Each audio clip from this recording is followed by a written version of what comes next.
Here we are in the graphic design department. Let's move around and meet some of these people. Nadia King, Beth Garlsworth, Martin Crouch, Nick Torrey. graphic designer, graphic technician, Screen Graphics Supervisor.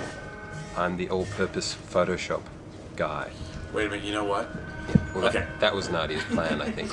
Well, the process starts with the set designers giving us a plan of the space that we're filling. We collect references and we measure up all of the areas and we come up with a list that has every single sign detailed. I then have to go through and come up with a design that Guy is happy with. News reports about Superman and what he's kind of doing, kind of how many stations and where the stations are and how they kind of relate to kind of what's happening. It sort of became quite clear that Bryan would be requiring a lot of compositing and putting together of images for the productions. It's very broad. You can be doing hand props, And don't call me chief. food packaging, Superman photos. decals for an airplane one day, little medical labels. The next day you can be doing toilet signs. Taking Kevin Spacey's hair off. So when Bryan was trying to choose the comic book cover, we were basically sent files from DC Comics of one of the originals and we recreated it. I think he chose it because it relates very strongly to the image of Superman that appeals best to him. You can see here the costume really relates well to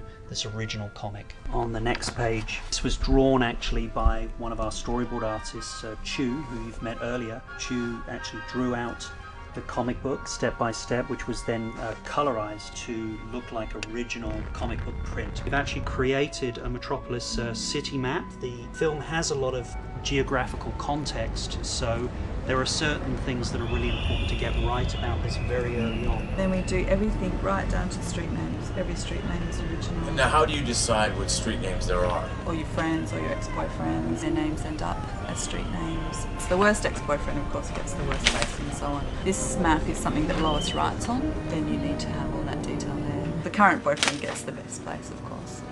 Do you live on the current boyfriend street?